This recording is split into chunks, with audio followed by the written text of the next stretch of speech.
Rick from Sebastopol, California. Sebastopol? I think that's up north of the Golden Gate Bridge, if I remember right. Okay. So Rick has been experimenting with bundled sterling silver classical guitar bass strings as a do-it-yourself power chord for my DAC, which draws low power. The sound quality, imaging, detail, and bass is tremendous. Okay. However, I have no idea how to gauge the wire's diameter to an equivalent size like 18, 14, or 12 gauge. And I fear this might be foolish. How stupid is this idea from an engineering perspective, and what are the actual risks or limitations?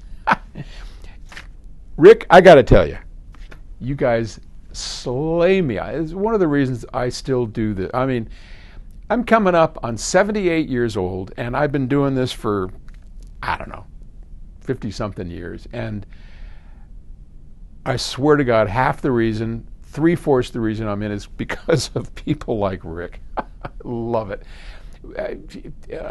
Visionaries, wackos like me. I am a clear wacko.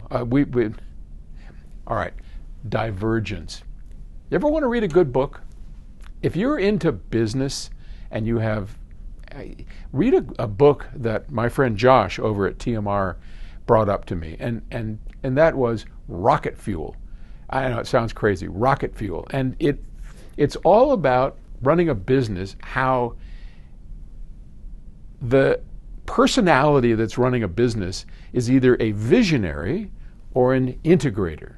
And a visionary is a whack job like me, right? I'm so like, I got ideas coming out my ears, all the time. But sit me down and actually have to do something and pay attention to rules and regulations, and that's just not me. I am that visionary guy. And then the people around here, like our president Jim and my wife Terry, who is kind of half and half visionary and integrator, but they do really well with systems and running things and making things work and doing something where it just takes focus. I'm like, squirrel. It's an interesting book. I never, for the longest time I beat myself up because I was unable to really focus on those sorts of things. And now I come to realize it's a personality, it's me, it's a personality trait. Anyway, as you can see, I've already gone off the rails talking about that. So, interesting book. It made a big difference. Thank you, Josh. Okay. First off, I think this is a cool idea. You're making a power cord out of solid silver.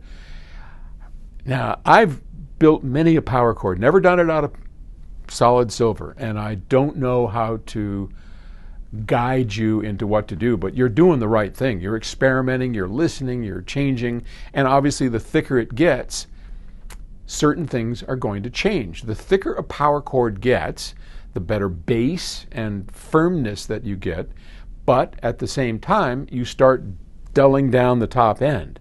So I used to build power cables out of 12 gauge Romex, and man, the bass was just stunning, but no top end. So then I would add in some solid core. I don't know what's going on.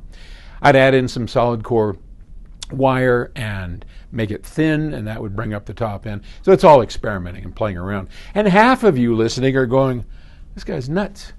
That power cords don't make any difference. And you know what? You should, yeah, I know. You just keep believing that. So you're on the right track.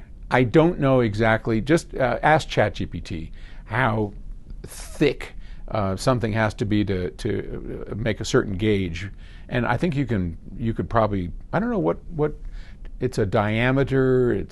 I don't think it's weight because those weigh different. But anyway, ask ChatGPT and it'll tell you the answer to that. But yeah, keep experimenting, and I love the idea that you're using separate strands. Now, if they're all bundled together and they have no insulation on them, then that's not a whole lot different than a single wire. But yeah, just keep experimenting. And thanks for letting me ramble. All right, we'll ramble again tomorrow. Talk to you later.